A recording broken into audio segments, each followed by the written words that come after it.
Grace and peace to you, and welcome to Reaching for Real Life with Sean Azzaro, the senior pastor of River City Community Church in San Antonio, Texas. Now, this is a church that exists to help people just like you find the real life you were created for and find it to the full. That's what Jesus promised in John 10:10.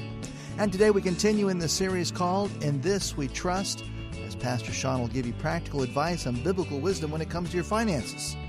So what if the journey to financial freedom intersects with trusting in the Lord for wisdom? Are you willing to take the necessary steps to gain His wisdom?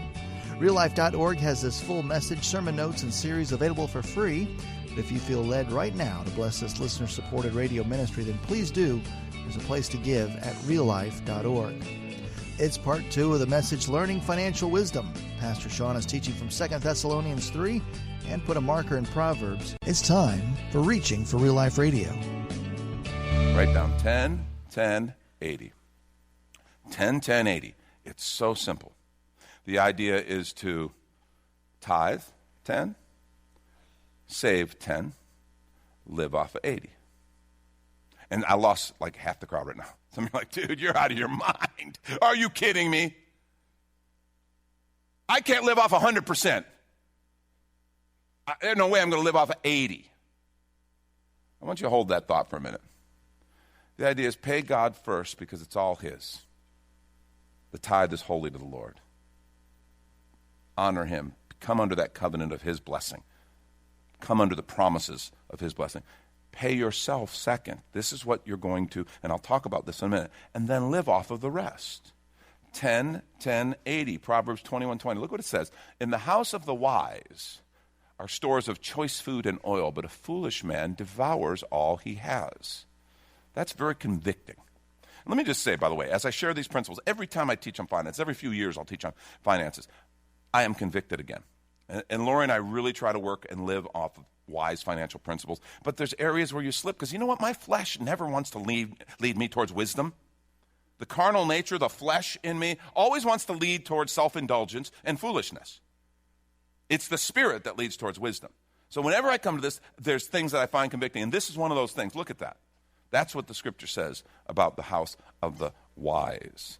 See, it's the difference between consuming all we have versus planned saving. Planned saving. And this must become a habit. I'm not saying it's easy. Some of you were raised with wise financial habits, and you were raised to save. And I just want to say, like I told you before, drop your parents or whoever taught you, drop them a little note and say thank you. Because some of us weren't. I was not raised with the practice of saving being taught to me and modeled and disciplined into me. My wife was, and I thank God for that. Okay? How much better is my life because she was taught that principle, was taught those ways.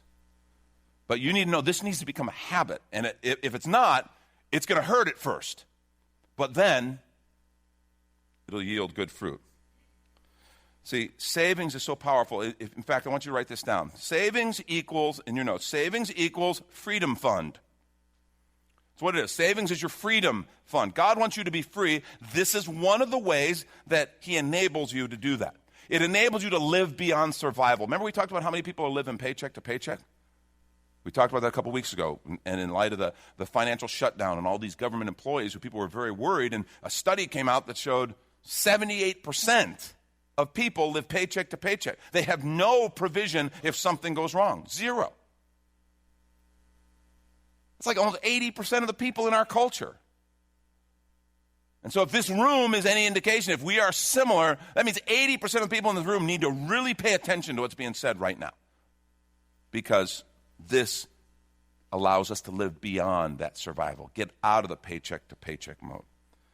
It allows you to be prepared for unexpected expenses. Which, that's a ridiculous statement, isn't it? Okay? Because I can't tell you what the details are, but what I can tell you is things are going to come up. And how can I call something that I know inevitably is going to come up unexpected? Right? I don't know exactly what it is. I mean, if you stop and think about it, you know there's always something. There's always something that pops up in a month or pops up in a couple-month period. Like, oh, I didn't plan on that. Well, I can't really call it unexpected. Those unplanned things that come up that I have to take care of, savings allows me to take care of that. Now, write this down, too. This is a great phrase. You need to write this down. An obedience fund. an obedience fund. When God starts putting something in my heart and says, somebody should do something to help that neighbor. Somebody should do something to help with that ministry at the church. That missionary, that man is doing such a good work that there's a need right now. Somebody should do something. And God says, I want you to do something. Savings allows me to say, okay, Lord, what do you want me to do? And to do it. Otherwise, I can feel God's nudge to do something and I don't have the means to do it. That's a very frustrating feeling. Savings becomes an obedience fund. It allows me to be generous. Do you know, most people I talk to want to be generous? I don't know many people who go, yeah, I just want to be stingy. That's my goal, to be the tightest son of a gun you've ever met. I don't know anybody who walks around like that. Most of us want to be generous. There's something in our heart. We're like our Father that way. Our Father is generous, and we'd like to be generous. Savings allows us to do that. It allows us to be that person who goes, well, I can help with that. It changes things. And last, and we'll talk a little bit more about this, savings keeps you from debt. It keeps you from debt. You know how? It replaces your credit card. It replaces your credit card. Remember when I talked about knowing that I had a problem when I was cutting up the credit cards and my hand was shaking? Okay? And if you could relate to that, if you're like, I don't know how I'd make it without my credit cards. It's my emergency fund. It's my savings. It's how I make it. And those balances keep getting bigger and bigger. The interest payments keep getting larger and larger and larger. See, savings replaces your credit card. It becomes your credit card. If that helps you to love savings more, think of it as a really good term credit card, the best. Because not only does it not charge you interest, it pays you interest. If you go, but I need a $10,000 balance credit card, then save $10,000. And when you use it, pay yourself back. No, zero interest. There's not a better card on the market. In fact, your bank will even give you a debit card so it feels like a credit card. It's wonderful. Isn't this warped, what I'm saying right now? But it's true. It's true. It is a powerful thing to set you free. When you talk about that 10%, you talk about savings, you talk about two different types of savings. A lot of financial experts recommend 6 months living expenses. That would be a great savings goal. Have 6 month living expenses. I mean, that's a pretty big savings goal, but it's a good one to shoot for. And then saving for your retirement, kind of building up for your retirement, because the day will come when you won't be able to do the same work you're doing now, and you still want to be able to support yourself, be able to be generous, be able to do the things that God puts in your heart to do. Proverbs 13:22 says, a good man leaves an inheritance for his children's children, but a sinner's wealth is stored up for the righteous. Sinner's wealth is stored up for the righteous. There's something powerful in that. 10-10-80 is a very simple but great guideline. Now, you go, okay, but the non-starter was, I can't live off the 80%. Well, I want to show you how to live off the 80%, okay? Here it is. You ready? Write this down. Have a financial plan called a budget. It's called a budget. The room always starts to get a little crazy when I do this. Some of you have no idea what this word means. A financial plan called a budget. And, you know, I got to just tell you, in every relationship, okay, there's probably one who kind of really wants everyone to get on a budget, and the other who doesn't want to care about a budget. I fly by the seat of my pants. I live free, man. I'm living free. Okay, if that's your relationship, let me just speak to that couple for a moment. Dude, you need to listen to her, okay?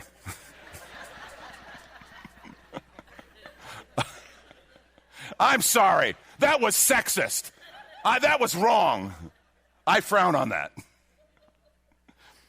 Sometimes that's last night I said, if there is someone who is, and I said, okay, I was going to use the word nagging, but I'm not going to use that word. If someone who is adamantly advocating for a budget, you need to listen, because it's really good advice. Proverbs 21:5, look what it says. The plans of the diligent lead to profit, as surely as haste leads to poverty. Poverty is talking about resources. The plan is a budget. Proverbs 27:23 and 24. Be sure you know the condition of your flocks. Now, maybe you go, I don't have any flocks. I don't have any flocks either. Okay, I got a dog and a cat. I don't think they qualify as a flock. Okay? The condition of your flocks. Give careful attention to your herds. What he's talking about is to an agrarian culture, he's talking about the resources. Because look what he says. For riches do not endure forever, and a crown is not secure for all generations. That's the truth. See, the key to thriving on the 80% is by working with and learning a budget. Now, I want to give you just a general plan on what this can look at. I looked at a number of different things. Dave Ramsey, Larry Burkett with Crown Ministries, different ones, and there's just they all kind of have similar type guidelines. I want to put out a guideline for a budget for you to look at, okay?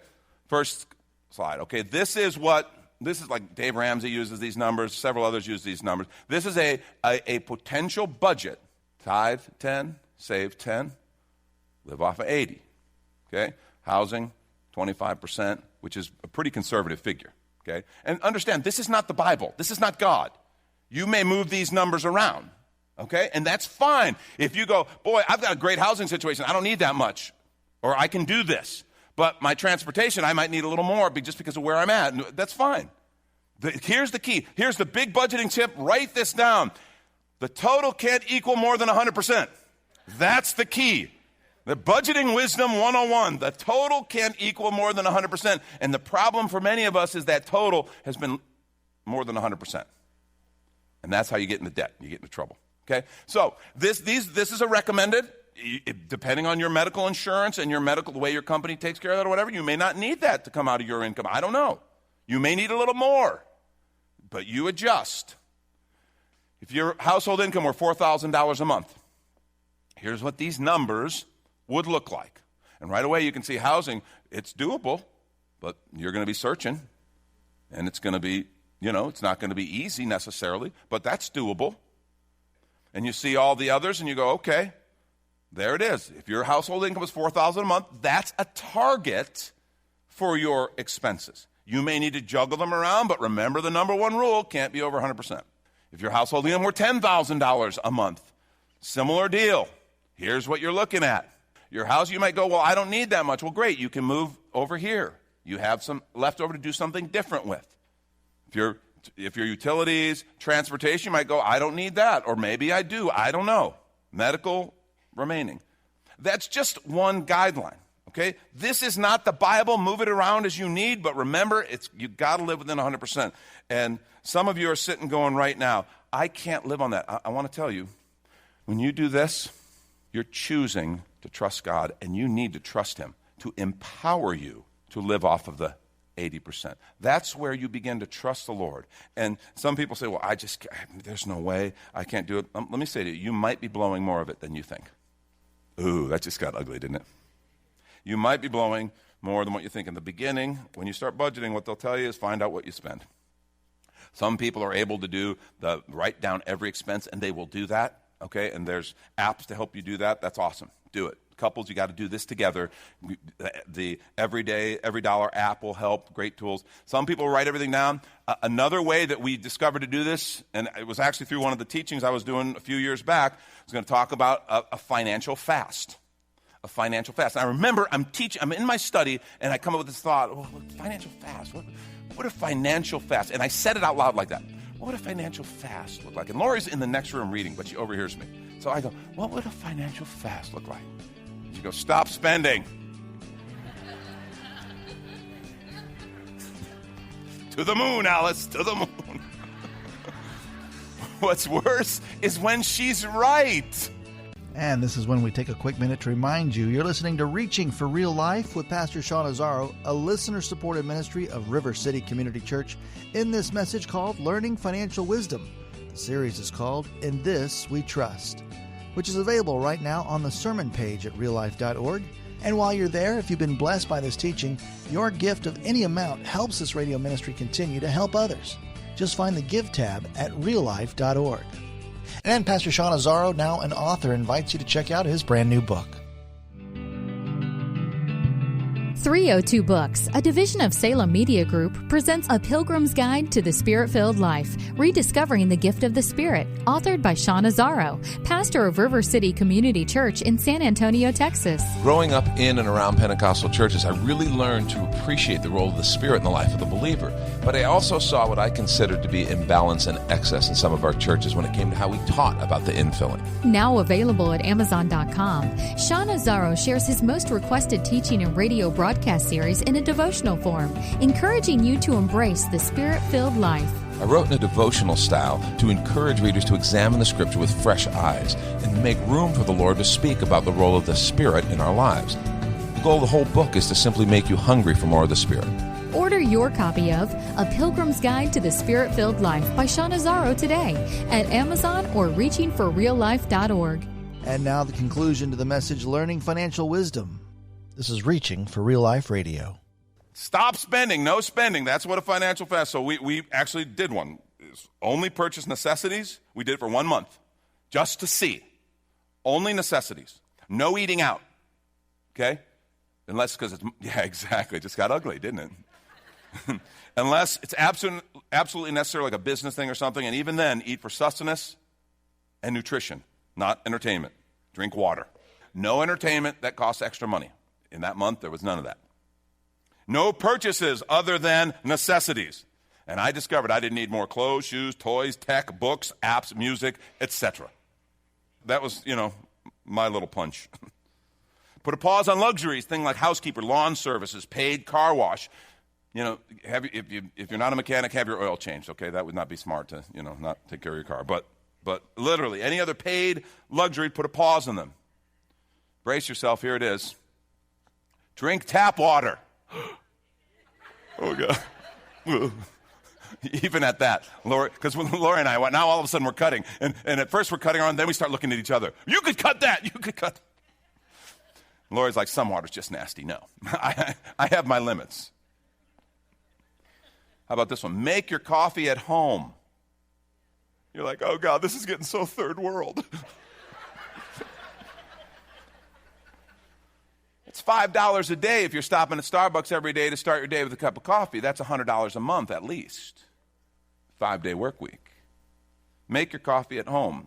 That's what a financial fast might look like. And what you will find is, wow, I got a lot of money going out that doesn't have to. And again, I'm not saying it's easy. What I am saying is all of a sudden the life change that would set you free and rock your world and change your world is more possible than you think. See, once you do this process, you know what you're facing. And really, you go, what do I need to do? After that month, or after you do that month of counting every expense, what do I need to cut? Are there some luxuries I need to cut, some luxury expenses? Do we need to sell the house? You're like, what are you talking about, sell the house? That's so drastic. I know. What good does it do to have a beautiful home that you never get to be in? Because you're working 2 jobs, you're killing yourself. Working 60 hours a week at one job and then picking up 20 hours a week on the other. What good does it do to have the beautiful home if you can't enjoy it? Do you need to sell the car and drive something more simple? I don't know. I'm not prescribing anything here. I'm saying you need to be free. And this is the way to change the whole landscape and be set free. So you do this process and go, okay, what do we need to do to live 10-10-80? And to begin living financial wisdom. Because maintaining financial freedom always requires living with financial wisdom. Next, get out of debt. You're like, oh, God, I thought you were going to get easier after that. This isn't a game. This is killing people. This is killing people.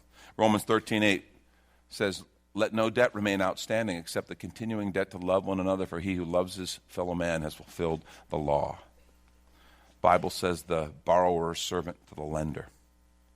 I want to say for a lot of people, debt has become a prison. Debt has become a prison. One of the reasons some of you looked at that budget and go, I can't do that, because one, you didn't leave a category for debt payments. I'm spending 10% of my income on debt payments. Well, I want to say you can take action right now to change that. The best resource I've seen is Dave Ramsey's stuff. And again, he does similar things to other people, but I just think he creates an urgency and he creates accountability through Financial Peace, the Financial Peace University deal that he does, that we do. It's very powerful. I've seen people retire huge amount of debts in a very short amount of time, relatively short amount of time. If you took 10 years accumulating this big debt, it's probably not going to be gone in 3 weeks. But I will tell you, it can be gone quicker than you think. And one of the ways to do it is financial peace. We're offering 2 different classes. I encourage you to sign up. Very powerful, powerful resource to help you get out of debt. Because debt is one of those things that has just got people in bondage. And God wants you free. I mean, financial peace, they do that debt snowball thing. It really is amazing. Lori and I, at the time, we weren't able to do financial peace just because of our schedule. The book, Total Money Makeover, actually has the process in it. If you're able to, if you're the type who's able to do it, read the book and just do it. Okay, that's what we did. But I don't think that's the best way to do it. I think getting together with a group of people, being accountable, it's much easier. Because, he uses the phrase gazelle-like intensity. You ever heard that phrase, Dave Ramsey's phrase, gazelle-like intensity? You're like, well, that's an interesting phrase. Gazelles are so pretty. That's not what he's talking about. He's talking about, have you ever seen a gazelle being chased by like a leopard? Okay? That thing's not playing. It is intense because it knows if this thing catches me, I'm dead. He says that's how you should view debt. And this getting out of debt and this getting your life in order so you can be free, you need to have gazelle-like intensity. I thought it was a good illustration. So someone's having church over there.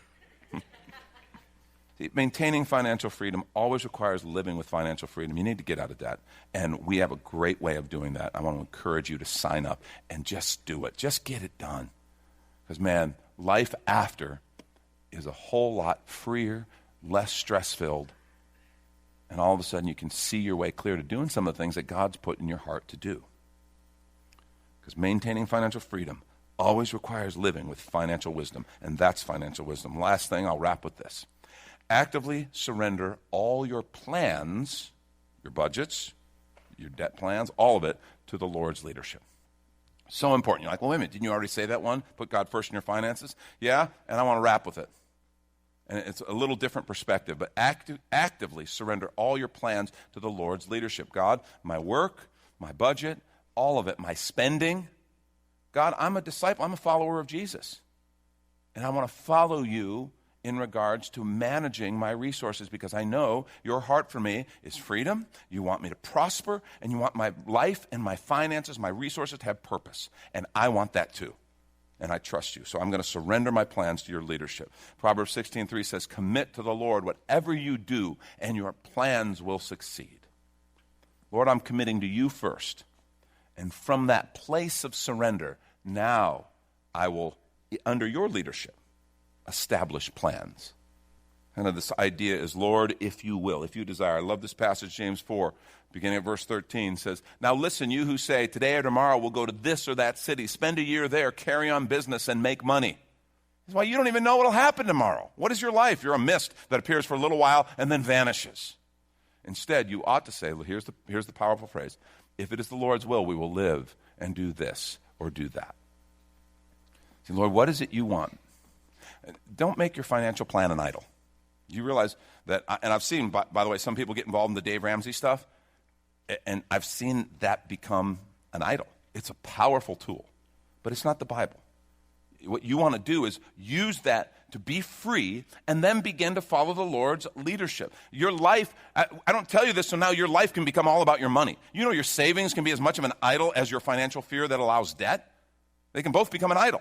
When anything you put before the Lord in your life becomes an idol. So the idea is, remember, if the Lord wills. Lord, I want to follow you, I want your wisdom, and I want your leadership. That is the beginning of real freedom. Not just financial freedom, but life freedom. And it's a game changer. Maintaining financial freedom always requires living with financial wisdom. Now, a couple things as we wrap. I want to encourage you. If you are struggling with any of these areas, I want to encourage you to sign up for Financial Peace.